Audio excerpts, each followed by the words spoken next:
This is my final submission for the 60 centimeter floating shelf micro layout challenge presented by Budget Model Railways. What I really like about this guy is that he's prolific. He's always working on some new layout, and he just manages to pack a lot of life into these tiny little spaces. And I just really kind of like his style. He's more into getting things done than making things perfect. He makes the whole hobby just seem really approachable. So on April 28th of this year, 2025, Budget Model Railways posed a challenge. The scenic area has to be 60 centimeters by 23.5 centimeters. He is allowing for a fiddle yard that can be up to 60 centimeters long, but only 2 track widths wide. And the layout must contain at least 2 buildings and 1 turnout. And those are pretty much the only rules. The whole point of the challenge is just to inspire people to get out there and make a mess and build something. So the scenic part of my layout is 60 centimeters by 23.5 centimeters. I decided to put the fiddle yard along the back edge here, so it's 60 centimeters long as well and only 2 tracks wide.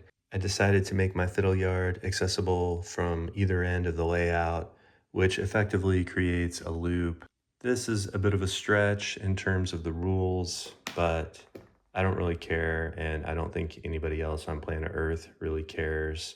I've also realizing that I really just enjoy rail fanning, probably more than ops. So having a loop is pretty important to me because it allows me to just kind of sit and watch my trains run. I may come back and do some more work on this layout eventually, but I think I've reached version 1.0. I accomplished a lot of personal goals. I learned DCC. I learned some basic scenic techniques.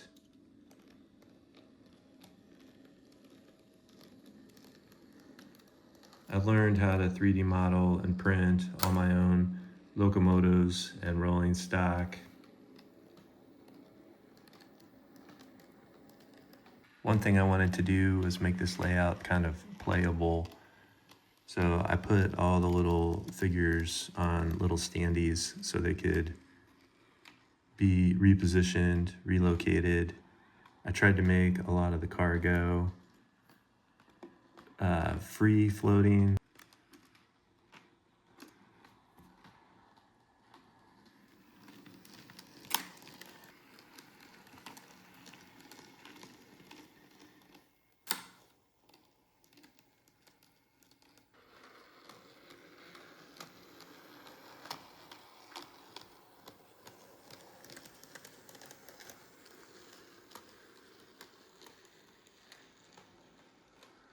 I do have half a dozen infrared sensors installed underneath the track, and I have written some automations in my DCC EX command station, which is located under the factory here.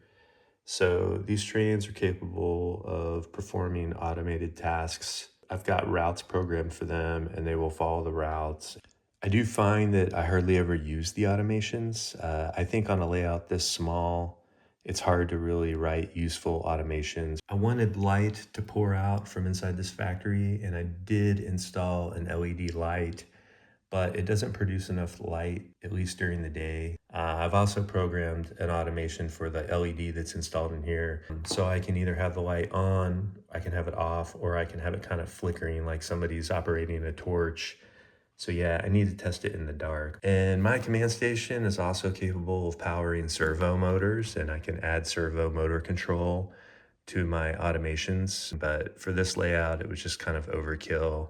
So that's it for my first layout. I just want to thank Budget Model Railways for presenting the 60 centimeter floating shelf micro layout challenge.